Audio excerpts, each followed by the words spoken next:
Hi, it's Divyajyoti Mahapatra. Welcome to my channel DJM Physics. Good morning, students. Till today we have studied in the second chapter we have studied about a general definition of a capacitor, then what is the need of a particular shape capacitor, that is a parallel plate capacitor. Then we have derived the expression of a parallel plate capacitor with AR medium inside it. Then we have gone for series and parallel connection of capacitors, and we have solved some numericals. Now we will understand what will happen if inside the capacitor there is not only air, inside the plates of the capacitor there is not air is there, or there are some other dielectrics or some insulators are there, or some conductor is there placed inside. Then how the capacitance will change, whether that will affect the capacitance or not, and if it affects, then how, whether it will increase or whether it will decrease, or how it will affect. So that if it is necessary to change the capacitance of a parallel plate capacitor without changing the plates, or without changing the area of cross section of the plates, without changing the distance of the plates, we can do that by just putting some insulators or conductor in between that. So we will cover that topic today, and to understand that, actually we have to study the behavior of insulators and conductors inside a given electric field, because that behavior will because according to that behavior actually we will derive the thing that we want. So first let us understand how the conductors and insulators behave inside an electric field, and they both will behave differently. So let us first understand how they will behave. So our first topic today is behavior of the, you can give the topic name, behavior of the conductors inside an electric field. Okay, behavior of the conductors inside an electric field. So let there is an electric field here, okay, from this plate to this plate, means obviously it is from this plate to this plate, means this is positive charged, this is a positive charge plate, and this is a negative charge plate. So let I am writing it as plus Q and this as minus Q. Okay. Now what I am going to do is I am inserting a conductor in between this. Okay. So what will happen? Inside the conductor there are infinite number, a very huge number of free electrons are there. So and we know that inside a electric field, if you put electrons that is negative charge, that will move that will experience a force in the opposite direction of the electric field. This we have already learned. If it is an electric field along this direction and there is any charge, let minus Q is placed, negative charge, then it will experience a force in the opposite direction of the electric field, and since electrons are negative, so that will also behave like this. So here whatever free electrons, remember I am talking about free electrons, not the electron that is attached to the atoms. Okay, so what happens when the electric field is going to pass through this, then the free electrons, those are there, they will move towards this direction, in the opposite direction of the electric field the electrons will start moving. Okay, now since the electrons are moving along this direction, obviously there will be deficiency created along this direction, along this part of the plate or of the conductor. Okay, now initially the charge is going to be obviously less, it is going to be, let it is minus Q I for induced, and it will be plus Q I for induced. Okay, since this charge is induced, this electron are moving along this direction due to induction process, I can tell that this is negative induced charge and this is positive induced charge. Now what happened? So you can, here you can see that there are two field actually. One field is this, let I am writing it as external electric field, E external, and in between this also you can see there is an electric field, because plus and minus charge are there, this will also create a uniform electric field in between the plate. Let I am writing it as E induced. E induced. Okay, and you can see clearly that the external electric field is in this direction, whereas induced electric field is in this direction. They are in opposite direction. Now what happened?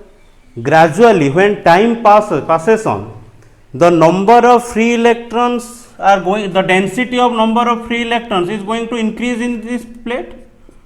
Yes or no? If as time passes, more and more electron inside the conductor, they will come towards this direction, and they will what? They are going to increase the charge concentration here. Similarly, if this side will get more and more electron, obviously this plate will get more and more deficiency, or the positive charge will induce there more and more, and this process will goes on till the E external or till the E induced is going to be equal E external magnitude. The direction is obviously difference, E external their direction, E induced along this direction, till their magnitude is going to same. This process will goes on.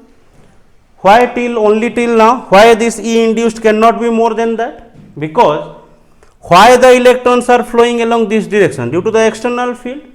But you can see when the electrons are flowing along this direction, this induced electric field is going to oppose that motion, because this external field will try to move the electron towards this direction, and this induced field will try to move the electron in this direction, only in the opposite direction of the field.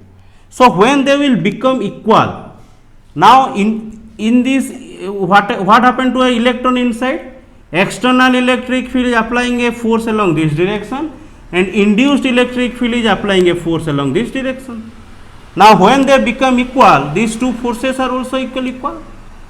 Okay. Now once that become equal, how the electrons will come and come to this plate? Because the net force on them is 0, so they cannot move now. So what happened?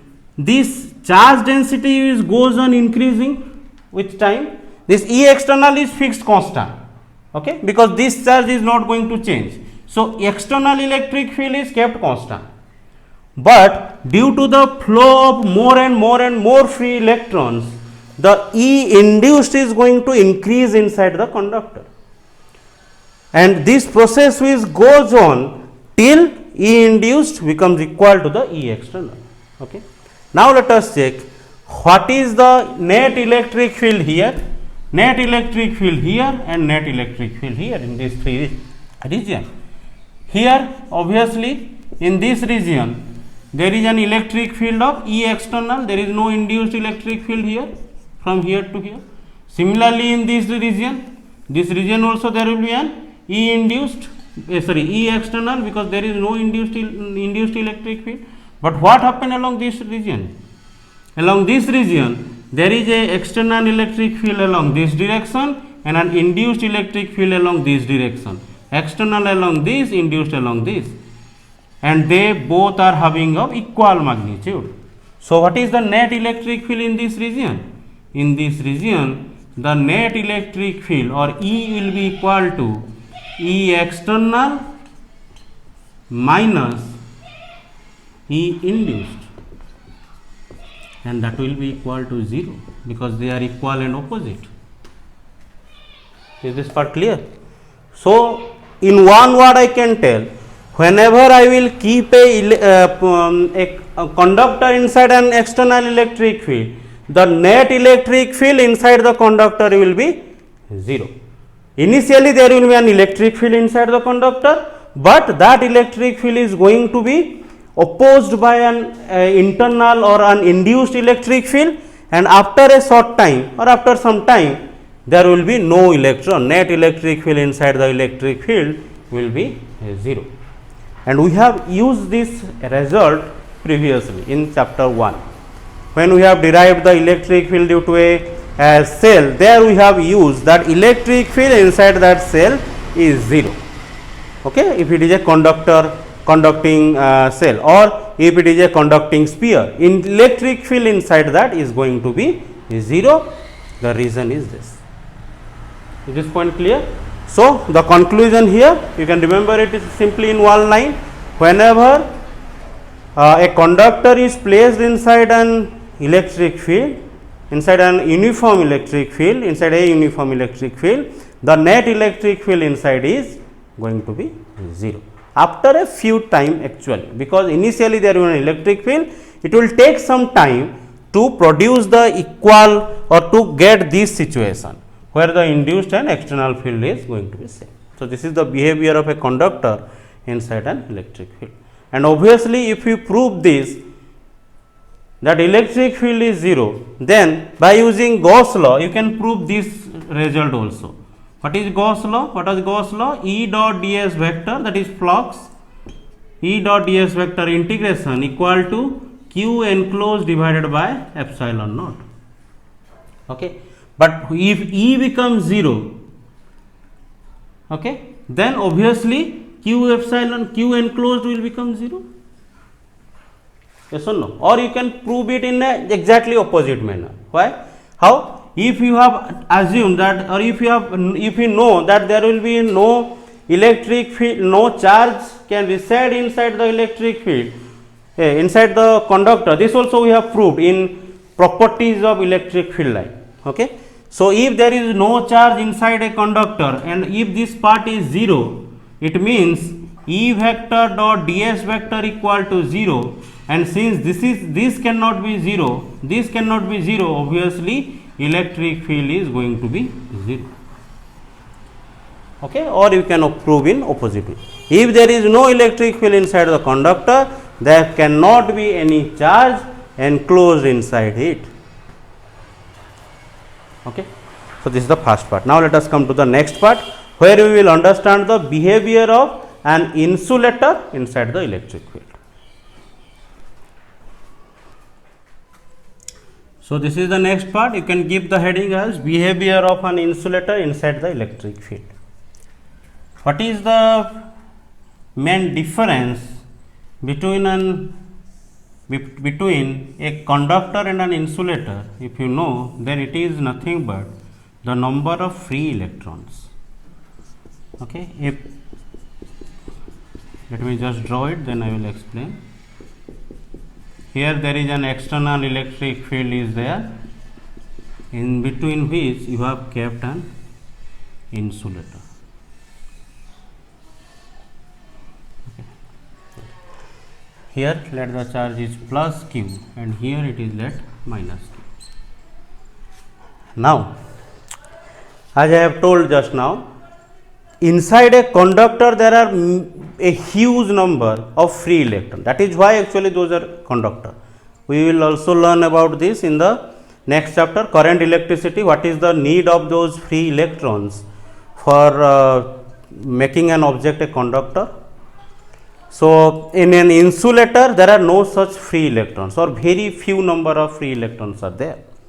It means if the electric field is going to is in this direction, there are no free electrons which can move along this direction. Remember, I am telling free electrons. Electrons are there inside the atom, but they cannot, those cannot be moved towards this direction. Those are very strongly bound by the nucleus inside the atom. So here what happened? Remember what was the, why they both are behaving different, the conductor and the insulator. They are behaving different because of the amount of free electrons available. There the free electrons were much more, so they came and deposited on this side. But here there are no free electrons. So what will happen? Although there will no free electrons, there are atoms inside. Okay, and what happened to the atoms? If this is a atom having a nucleus and some free electrons and some electrons here bound with the orbit, when an electric field will pass, the center of mass of this positive and of this negative, nucleus is obviously positive charge and these electrons are negative charge, they are going, their center of mass are going to be separated from each other.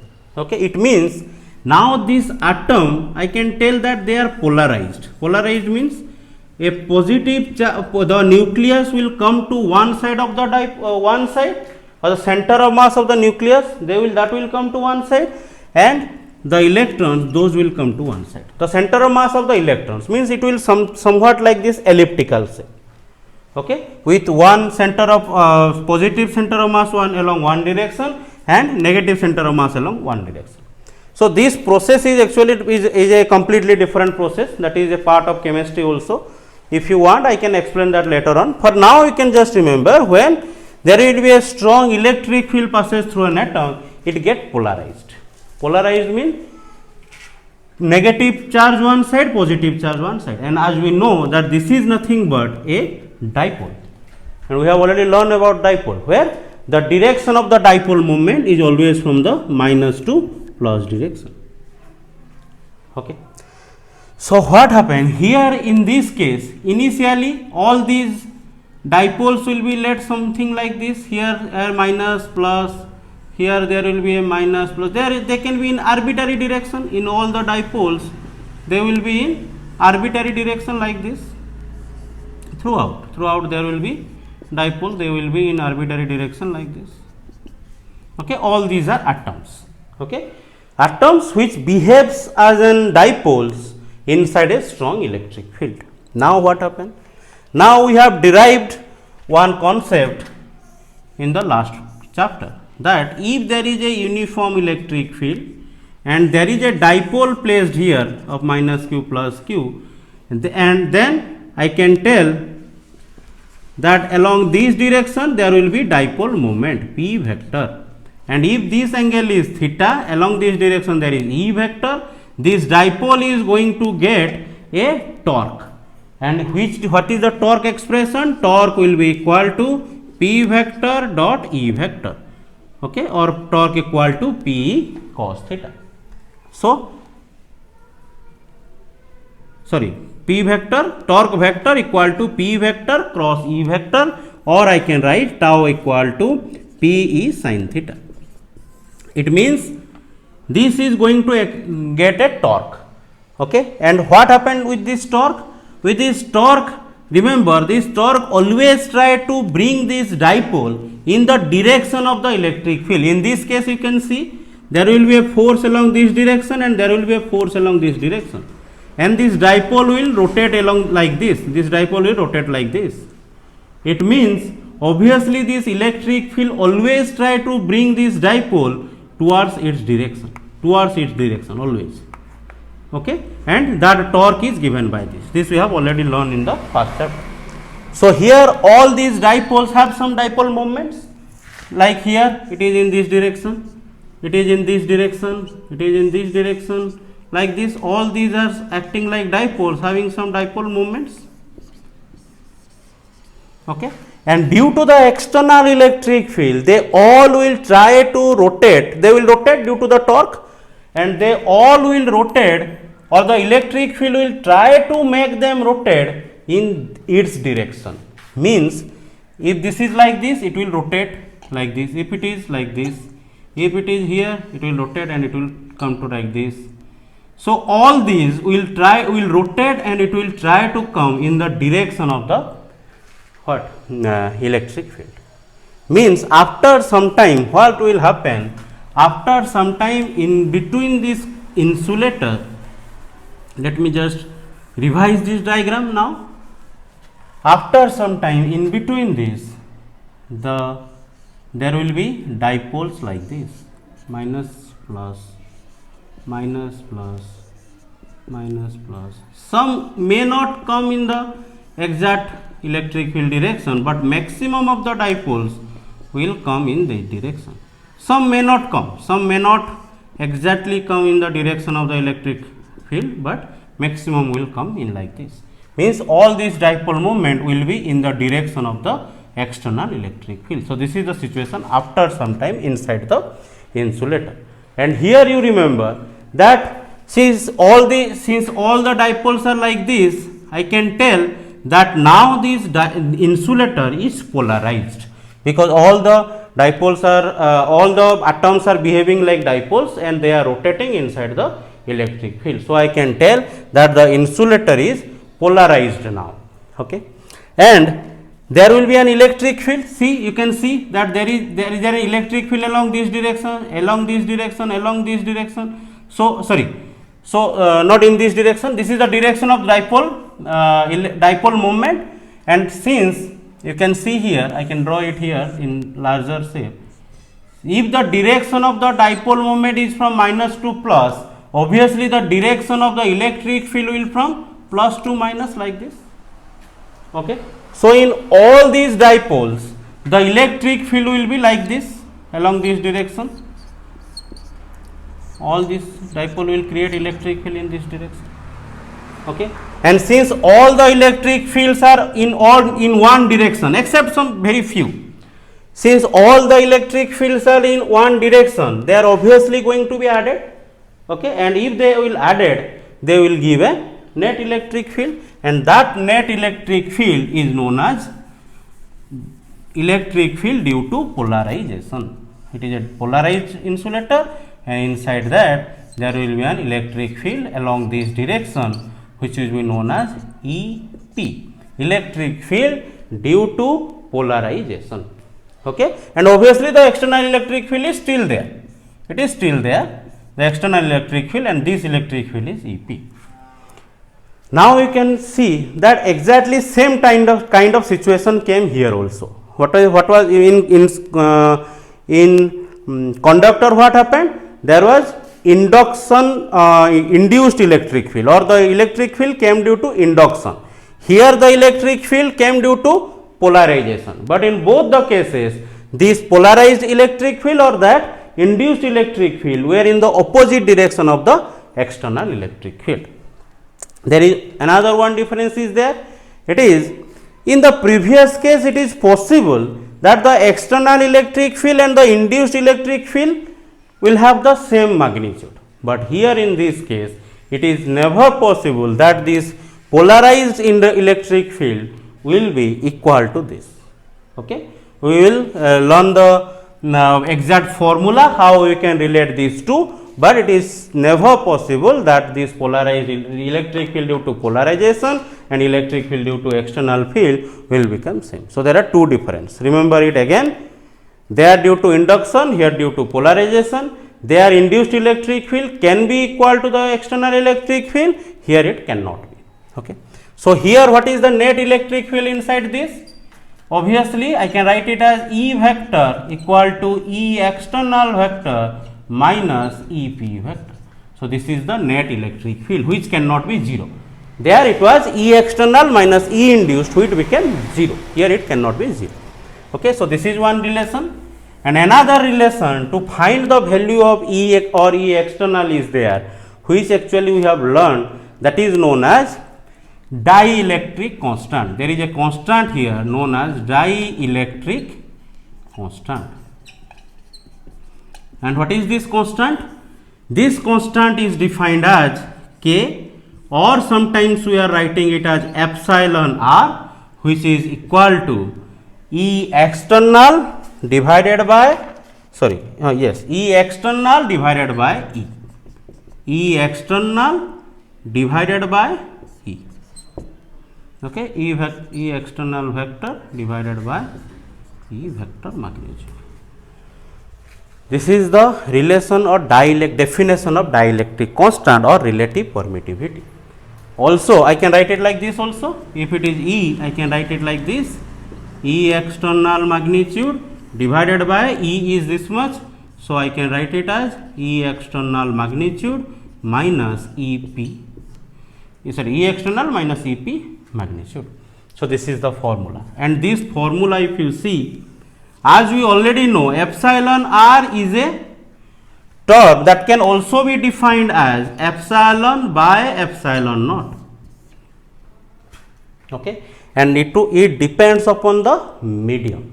Okay, hence I can clearly conclude that this how much polarization electric field will come, that also depends upon the, because here you can see K or epsilon r is related like this, or here I can write K E equal to E external divided by K. Here from this expression I can also write like this, that E vector or a net electric field inside this insulator can also be given as E external magnitude divided by K or divided by epsilon r. I will always write external epsilon r. You may also write it as k. In all the books they have written it as k, but I will prefer to use epsilon r because we have used this symbol initially. Now for the same thing, if I will use a different symbol, you may get confused. So I prefer to use the same epsilon r expression, but in books they have given the expression k. So accordingly check, or in exam also you may find the expression k. So kindly remember that these two are same thing. And here you can see E external is going to be constant. Whatever object you are going to keep here, according to that E external is not going to change. But depending upon the value of epsilon r, this net electric field will change, or electric field due to polarization will change. So obviously it depends upon the medium or what insulator you have kept here. According to that, there will be the more or less will be the electric field due to polarization, and according to that the net electric field will change. Okay. So this formula is important to remember, and these concepts, they may not directly come in exam that explain how they behave or how insulator behave, but these are very important concepts for many questions, many 1 mark questions or many questions in entrance exams. Okay. Now let us apply these two results that we got. Inside a metal, net electric field is 0, and inside an insulator, net electric field is given by this. These two results, these two results we are going to use in case of parallel plate capacitor. Let us check how. Okay.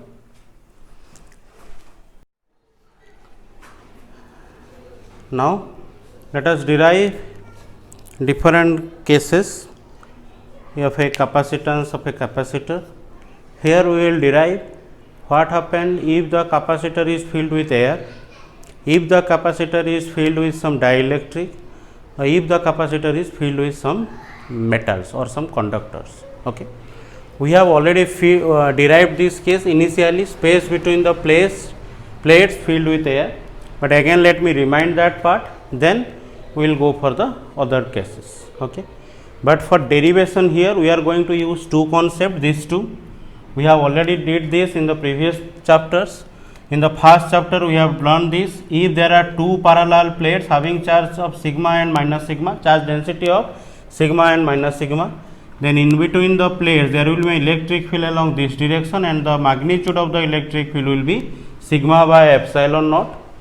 This we have used in applications of Gauss law.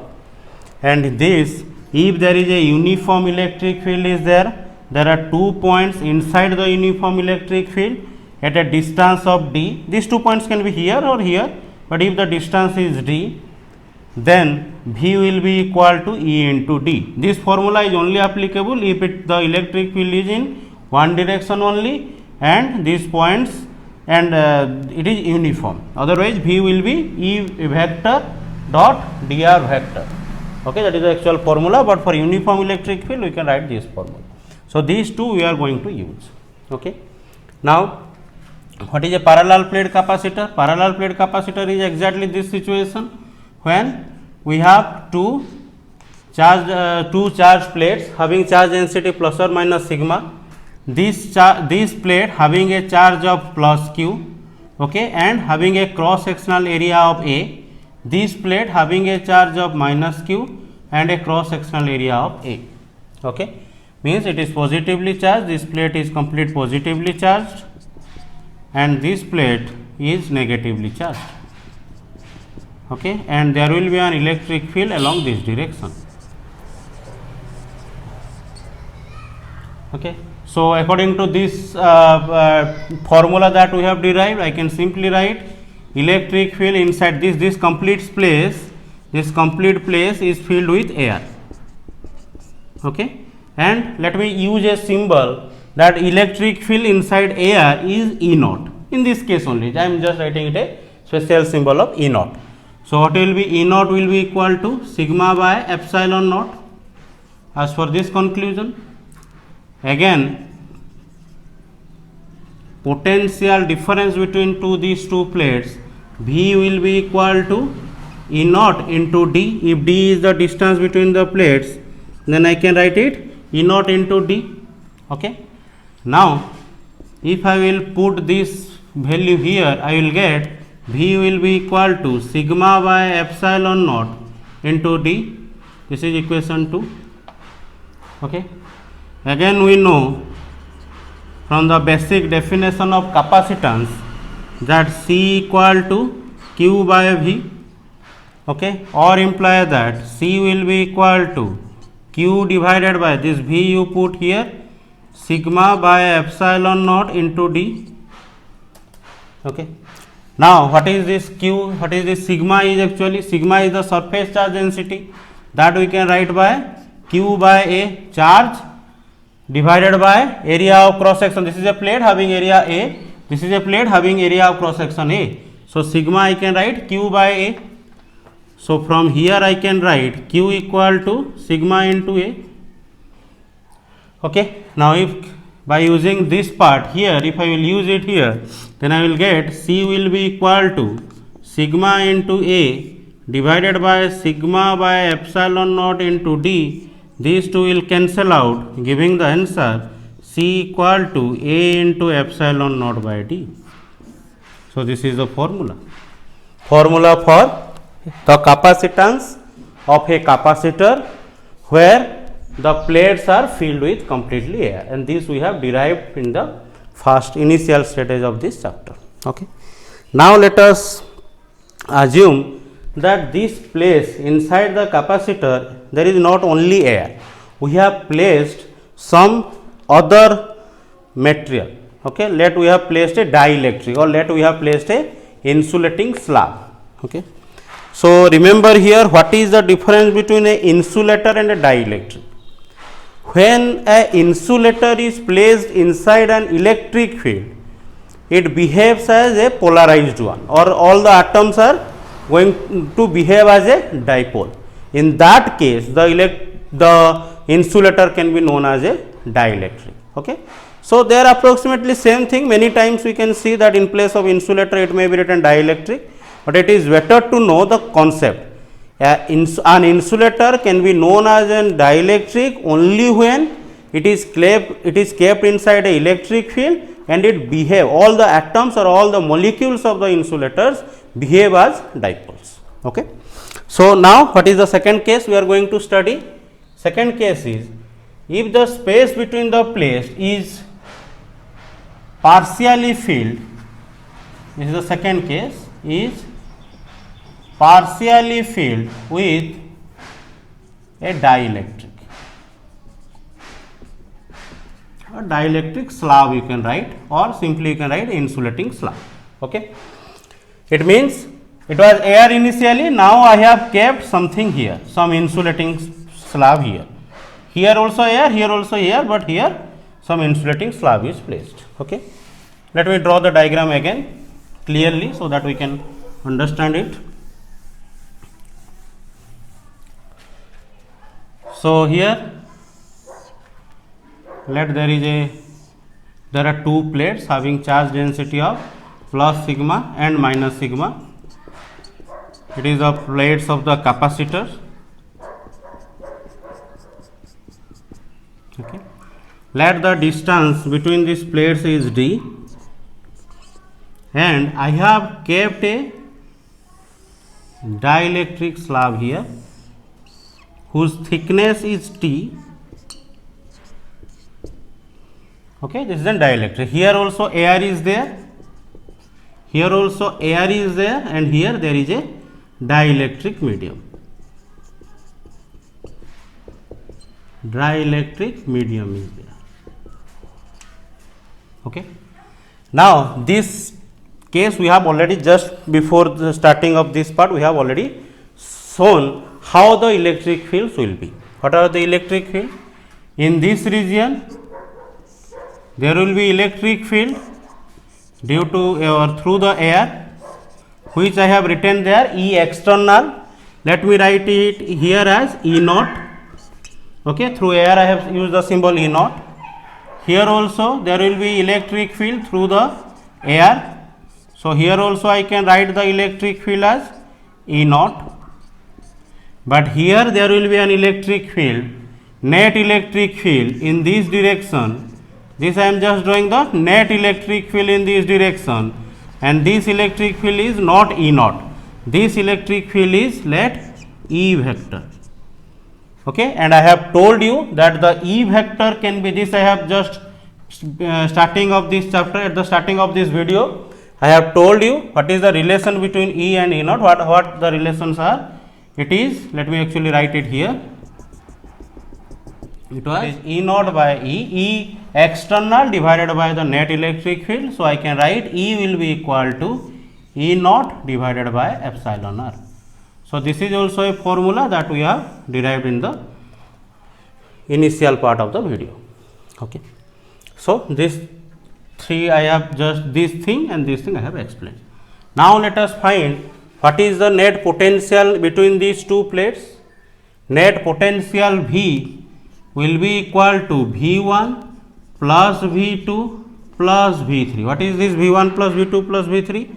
About this, okay, about this from here to here, let the potential difference is V1. From here to here, let the potential difference is V2, and from here to here, let the potential difference is V3. You can simply mention here potential difference. Otherwise, you may understand that these are the thickness. These are not thickness. Potential difference are like this. These are the thickness. Okay. Now I can write here V equal to, what is the value of V1? V1 will be here. Okay. So as we know, V will be equal to E into D. Okay. Let this thickness, I am writing it. This thickness I am writing it as T1, and this thickness I am writing as T2. Okay.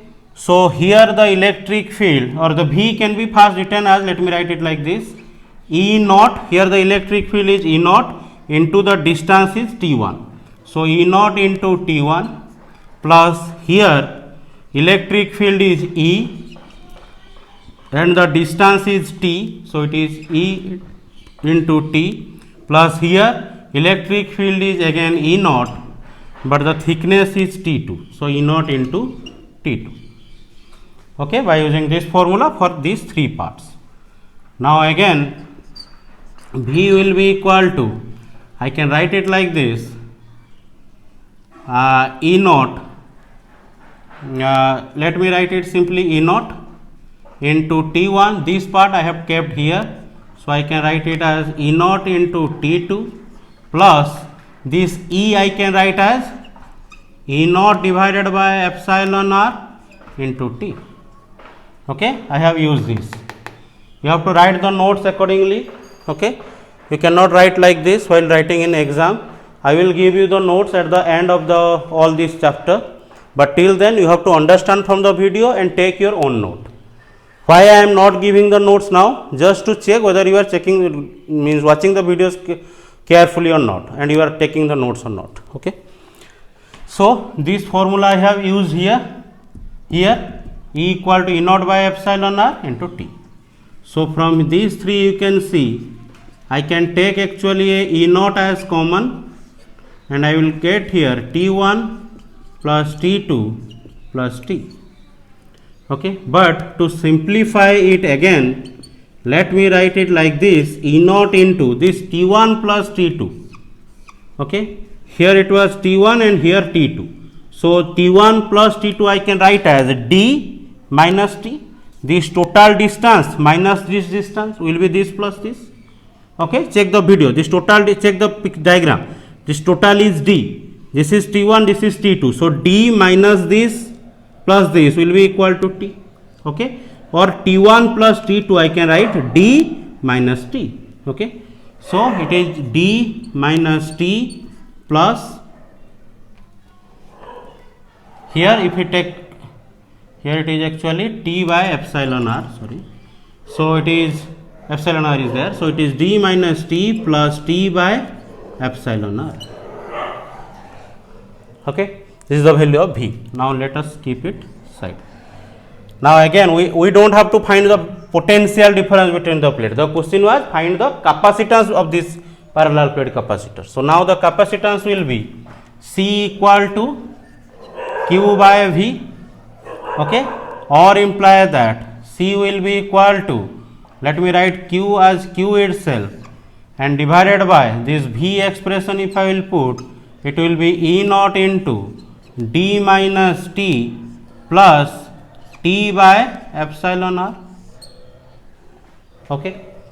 Now again here you have seen that if it is completely air, okay, then E naught can be equal to sigma by epsilon naught. Better to write it as E naught, okay, because here air is placed. If air is there, so E naught equal to sigma by epsilon naught. So if I will write it there, E naught equal to, so in this place if I will write, it will be Q divided by, in place of E naught I can write sigma by epsilon naught d minus t plus t by epsilon r. Now you know that sigma and q, they are related. Let us relate them and cancelling out that part. So how they are going to relate? Again let me tell, sigma is the surface charge density, which is nothing but q by a. So q will be equal to sigma into a. So this part if you use here, q equal to sigma into a, it will be sigma into a divided by sigma by epsilon naught d minus t plus t by epsilon r. Now this and this cancelling out, and the epsilon will go to the numerator, and it will be c equal a epsilon naught divided by d minus t plus t by epsilon r.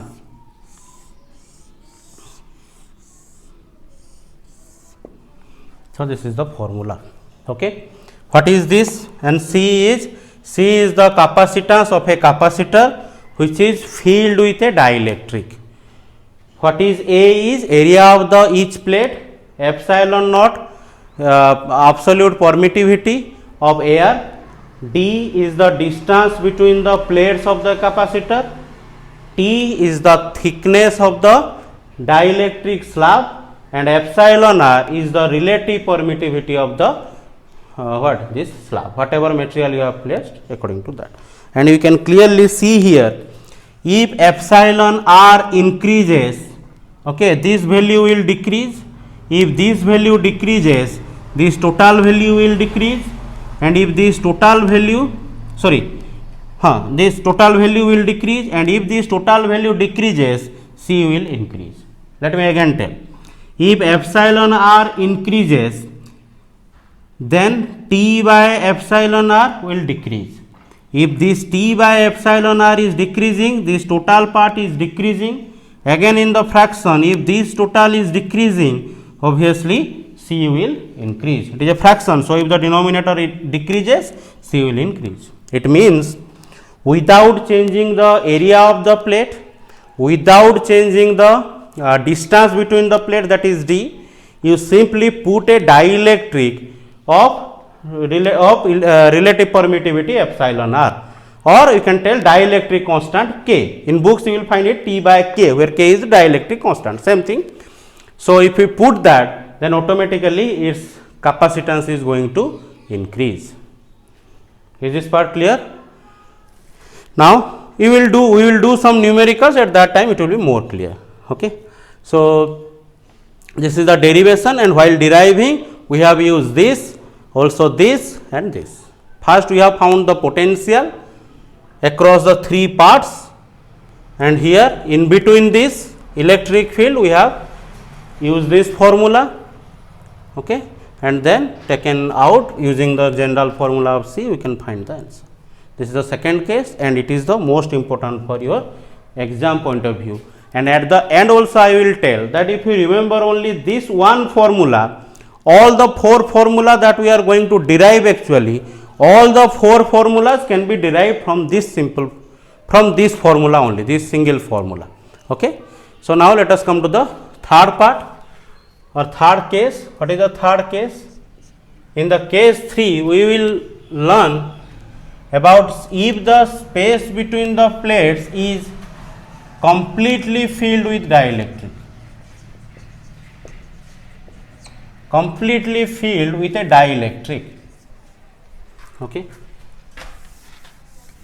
It is again just a special case from here. Completely filled with dielectric means what you can use? if there is a capacitor is taken and you have not placed a slab of thickness T, what you have done? You have completely filled with dielectric or with a insulator. Then what will happen? I can consider it as a special case of this. Okay, how? There it was a thickness of T. Now this T increases and became D. Means the T equal to D. Here the thickness of the dielectric slab is D itself. Means completely filled. So putting, we can find the answer just by putting T equal to D in the previous case, or in case 2, I can simply write it in case 2. In this formula, just put T equal to D. What you will get?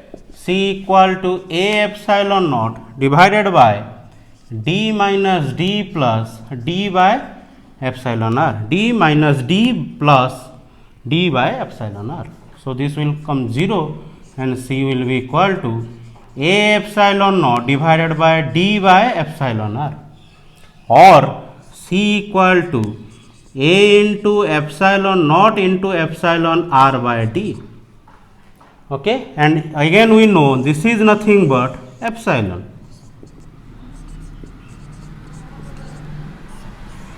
Why this is epsilon? Because we know epsilon r is nothing but epsilon by epsilon naught. So from here I can write epsilon naught into epsilon r will be equal to epsilon. So use it here and you will find A epsilon by D. What is this epsilon now? This epsilon is permittivity, not relative permittivity. Epsilon r is relative permittivity.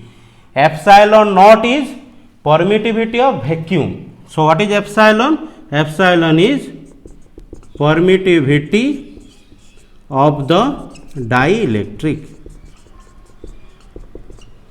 Permittivity of the dielectric, whatever medium we have kept here.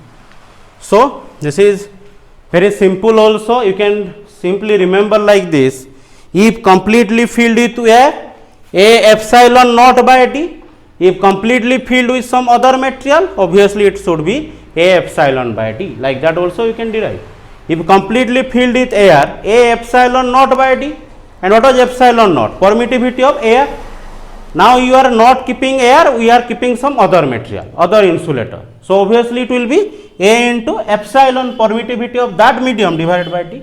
Like that also you can tell, or from this case you can use the special formula T equal to D and you can find the answer. Okay. Now let us come to the next case, case 4. Here the case is space between the plates partially filled with a conductor or conducting slab. Okay, partially filled with a conducting slab. Till now we have used a insulating slab. Now we are going to use a conducting slab. And for conducting slab, this formula is not going to be used, because I have already told for conductor behavior is completely different than the insulators. We have also derived it, or we have studied about this in the just initial part of this video. And for conductor what happens? If it is a conductor and you are keeping it inside an external electric field, we have derived just at the initial part that if we will keep inside external electric field, if you keep a conductor, then in between this there will be no electric field. We have derived E will be equal to 0 inside this. External electric field will be there, a electric field due to polarization will be there, and they will be equal to cancel out each other, and the net electric field will be 0 for a conducting slab. So I can simply tell, see, for a conductor, if I am this is a parallel plate capacitor having charge density of plus sigma minus sigma, and this distance is d, and let I have kept a conducting slab here of thickness t. Okay. So here the electric field will be in this region, the electric field will be there, and I am going to, because here air is there, so I am giving a name it as E naught vector in air. Here also there will be electric field, and here also there is air is there. So here also electric field will be E naught vector, okay, and here there is no electric field. This is a conductor, and inside this the electric field will be 0. Net electric field will be 0. There will be two electric fields actually, one electric field external and one due to polarization, and the net electric field will be 0. Now let us derive for it. We can derive, we can actually use a special case here, okay, but that I will tell later. Now let us just derive it. Here again let me think, or let me take this thickness as T1, this thickness as T2, and the potential difference here let it is V1, here let it is V2, and here let it is V3. So what will be V? Net V will be equal to V1 plus V2 plus V3, or V will be equal to, V1 will be according to this formula V equal to E into D. So here V1 will be E naught into T1, electric field is E naught, thickness is T1, and here it will be 0 into T, because electric field here is 0. So 0 into T plus here it will be again E naught into T2, thickness is T2, electric field is E naught. So what is the net electric potential difference between these two plates?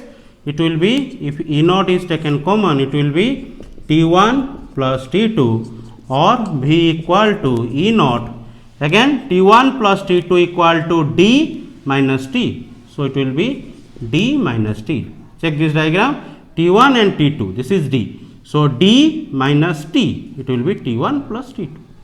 This is equation 1. Now use in the formula C equal to Q by V, or imply that C equal to sigma into A. I have just used sigma equal to Q by A, so Q equal to sigma into A by V. V is this, use it here, E naught into D minus T. Again in place of E naught I can use sigma by epsilon naught, this part, okay, E naught equal to sigma by epsilon naught into D minus T. These are cancelling out, and C coming as A epsilon naught divided by D minus T.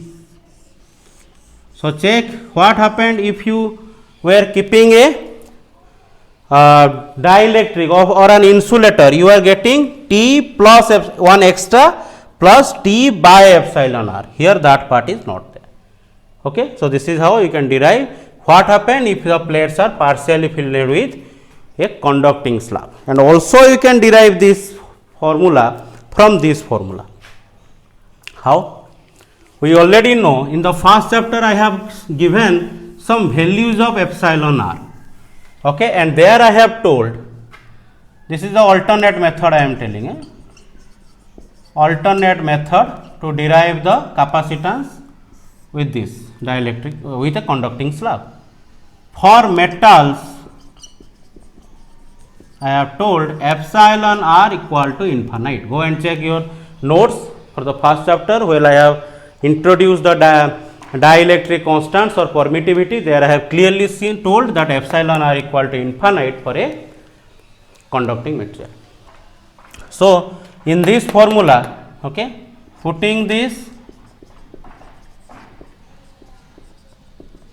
in equation or in case 2, this we have derived in case 2. So with that if you put, C will be equal to A epsilon naught divided by D minus T plus T by infinite, epsilon r equal to infinite. So T by infinite, something by infinite is always 0. So C equal to A epsilon naught divided by D minus T. Same formula we have. Okay. So which one you have to do? Obviously, if it is asked only about this case, okay, then go for the first method, completely derive it. If it asked with a special formula or with a bit with the second case, Then derive the second case and put epsilon r equal to infinite and you will get this answer. Okay. So, accordingly you do, whether you have to choose the first one or this one, that according to question you can choose. Now, the last part, what happened, the case 5, space between the plates completely filled with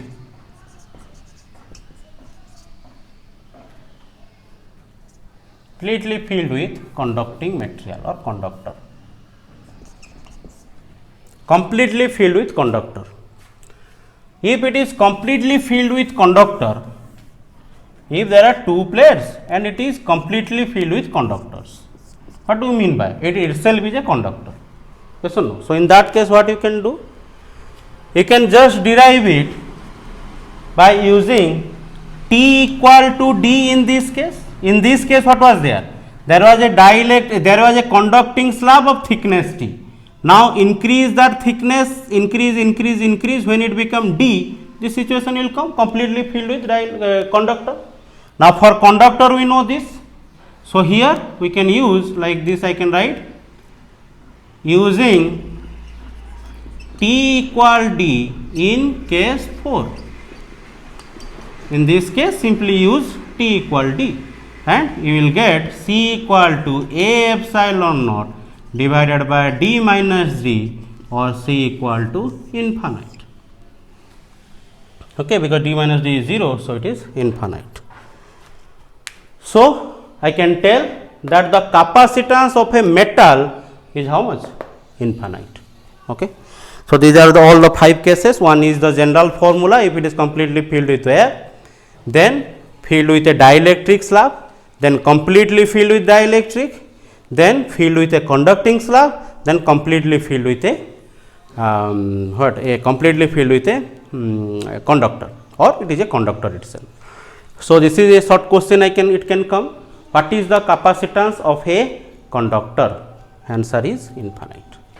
Okay. So, if you understood all this, you can surely understand that this is the basic formula from which you can derive all the cases.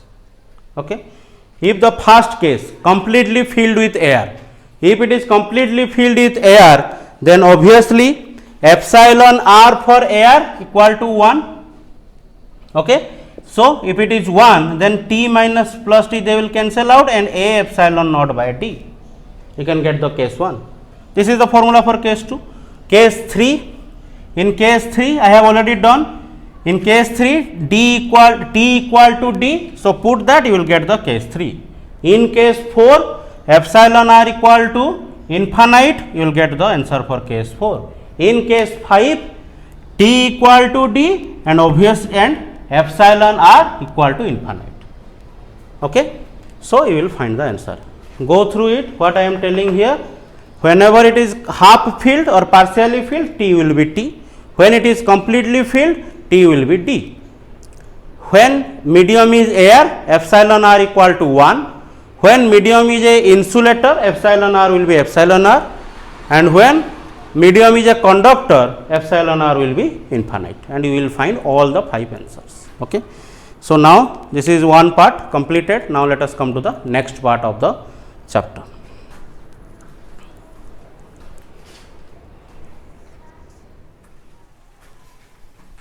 So, now we will learn about the energy of a capacitor. Regarding the last part, actually we have gone for different types of capacitors with dielectric, with conductors, with air and like that. There are some parts also or some capacitors also which may contain complex or compound dielectrics, dielectric in different forms. Thus part is not that much important for board exam, although I will teach that in the next video, and also we will solve some numericals from the formula that we have derived just before. But for now, let us go for some derivation part of energy of a capacitor, energy and energy density of a capacitor. Okay. So, give the heading as energy or potential energy, you can tell, of a capacitor.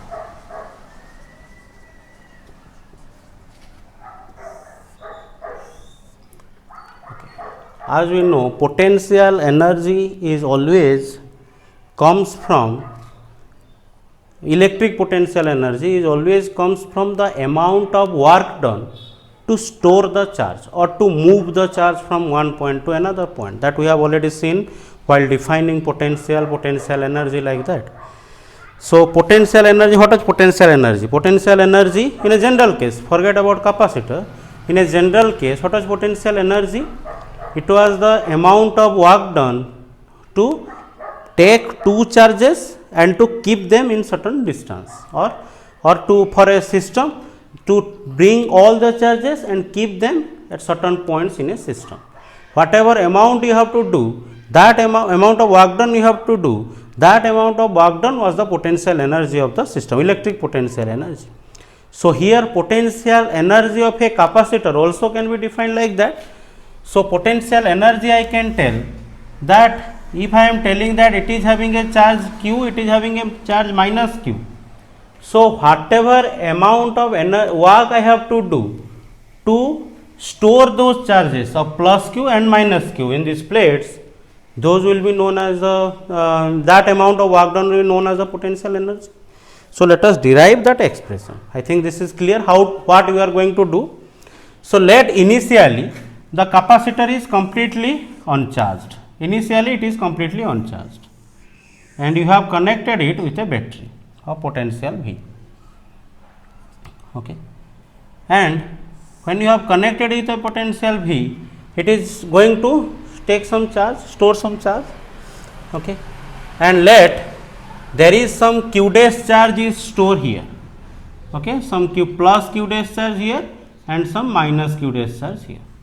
Actually, plus q dash minus q dash stored mean actually some of the electrons move from here to here.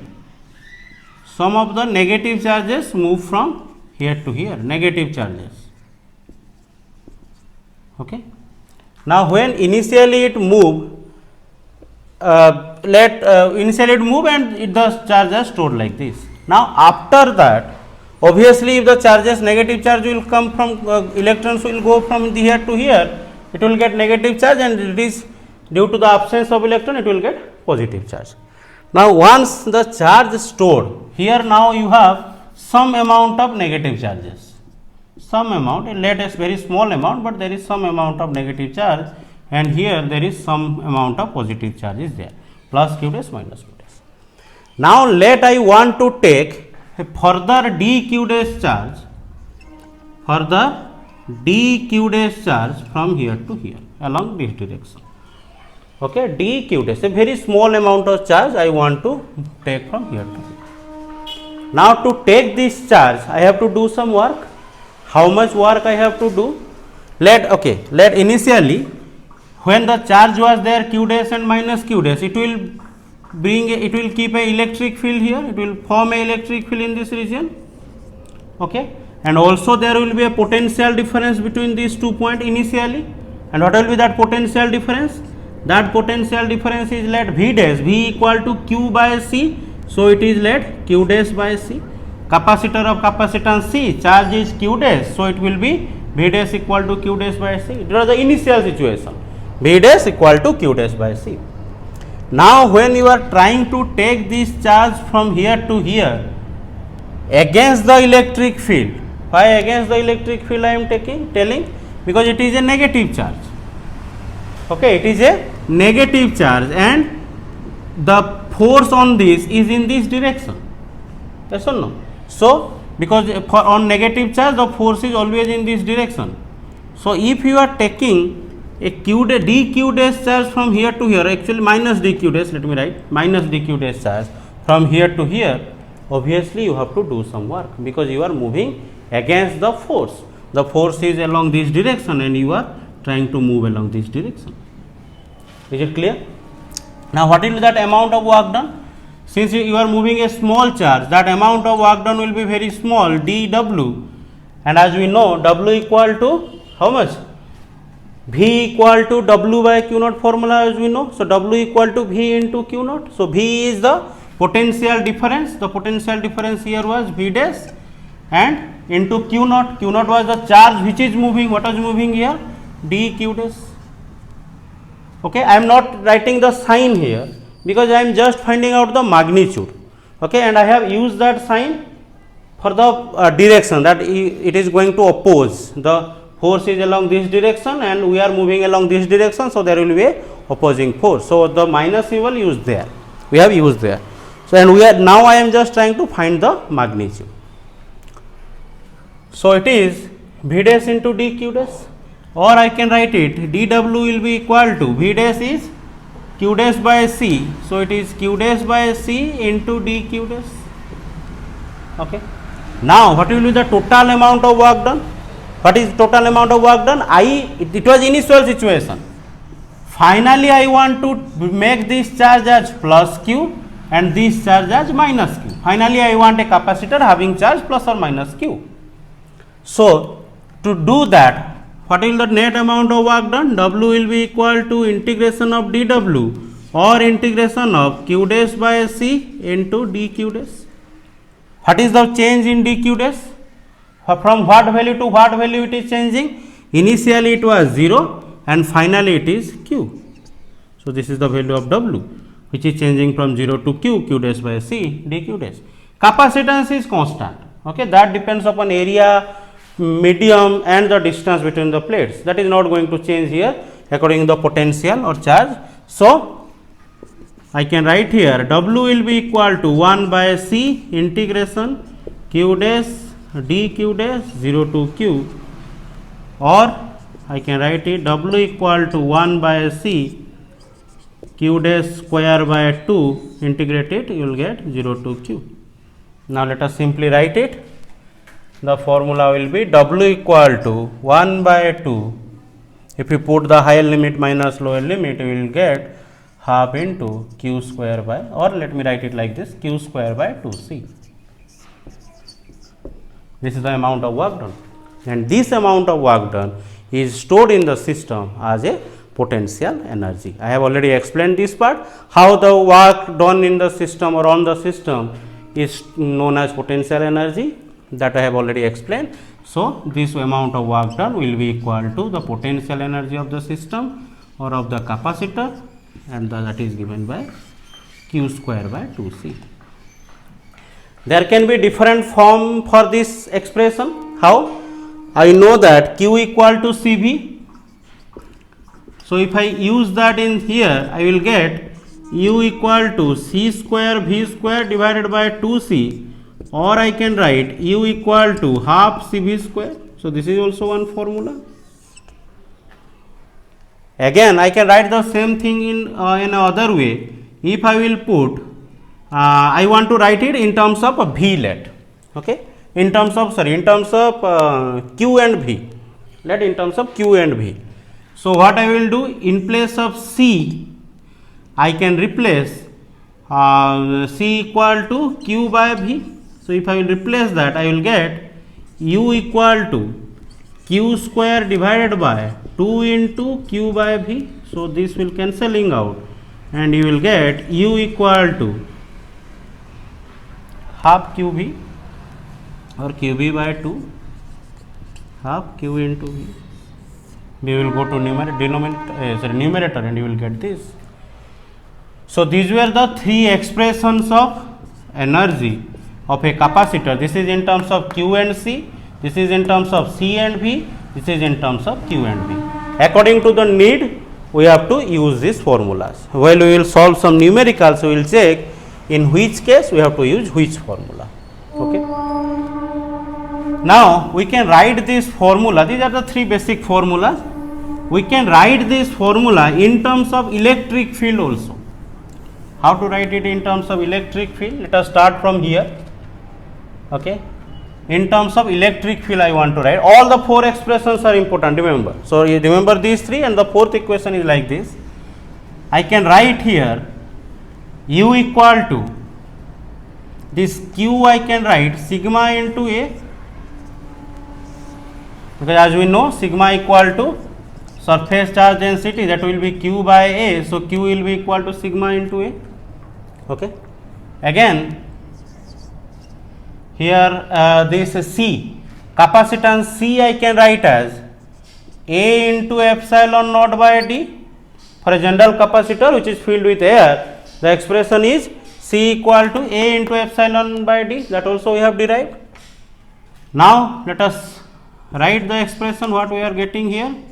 Sigma square A square divided by into D is will go to the numerator, A into epsilon. So this will cancel out. Now I want to bring the expression of E here. I want to write this complete expression in terms of E. Remember why I have replaced these terms. First I replace this Q in terms of sigma, because I know that I can write the E expression as E equal to sigma by epsilon naught inside an electric field. Yes or no? So I can write E sigma equal to E into epsilon naught. So I know that if I will write sigma, I can automatically get the expression of E. That is why I have changed this Q in terms of sigma. From here I have started derivation. Okay. So Q I have started written sigma. Now again, if A is coming here, then why not to write this C in terms of A? That is why I have replaced that. Now you can replace this here, for which we have started the derivation. So it will be U equal to E square epsilon naught square into A into D divided by 2 epsilon naught. Now again these two will cancelling out, and the U expression you will get is half into epsilon naught into E square into A into D. This is the expression of energy of a capacitor in terms of electric field. Okay. From here you can also define energy density of a capacitor. What is energy density? Density means obviously something by volume. So energy density will be energy by volume. Now you can see that this A into D, what is this A into D is? A is the area of the plates. If it is a capacitor, then A is this area, cross sectional area, and D is the distance. So if we will do A into D, you will get the total volume of this region. Yes or no? If there are two plates like this, one plate is here, one plate is here, you are multiplying this area with this distance. Okay, what you will get? The total volume here, whatever volume will be here, the total volume of the cuboid you can take. Okay. So this is the volume in between the plates, volume in between the plates, or volume enclosed by the plates you can write. So obviously energy density will be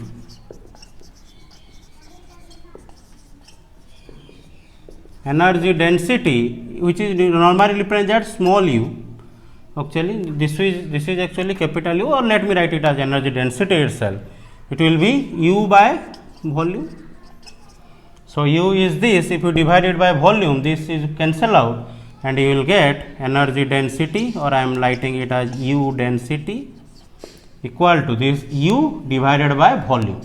Okay, or let me write it here, half epsilon naught E square into A into D divided by volume. This volume is this A into D.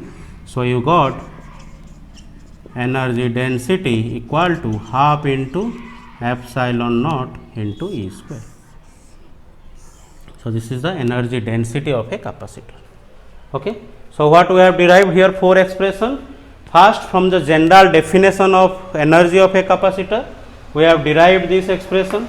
From here we can derive this or this. This is in terms of C and V, this is in terms of Q and V, this is in terms of electric field, and from this expression I can also write down the density, energy density of a capacitor. Okay. So these are the things. In the next class we will derive some more, we will solve some numericals using energy of a capacitor. Also we will compare a capacitor with a spring by using these expressions. Actually we will compare the mechanical analogy. Actually that is not the part of syllabus, but if you compare you will understand actually how science is related. All the expressions that we are just deriving, they are just some different forms, they are some different symbols, otherwise all of them are actually related to each other. Just we have to use our brain correctly. Which part we have can compare with which part. I will explain that in the next part. How we can compare the charging process of a capacitor by pulling a spring. If you are pulling a spring, you are doing same kind of work by charging a capacitor. We will compare the displacement with charge and all that thing we will do there. Then we will do some numericals from the charge by using the expressions of charge. Then we will check series and if in series and parallel connection how the charge is going to be distributed, redistributed. If two capacitors will connect, how the charge is going to be redistributed, what is the amount of energy is lost or is gained by that, and about the compound dielectric system inside a capacitor. Okay, these parts we will do in the next class, and some other parts are also there, we will continue there. Okay, thank you. Till then, be safe and study well. One more thing, while you are taking the note, don't just write these steps. You have to write what I am explaining. Okay, otherwise you will not that notes will be not helpful. At the later on, you cannot understand anything from where it came, from where that came, and like that. And at the end, before the exam day, you have to mug up all of that. Then there will be no use of using this much of energy and using this much of time of yours. Okay, so write down the theory parts in your method, in your language, so that later on you can understand whatever you have written. Okay, thank you.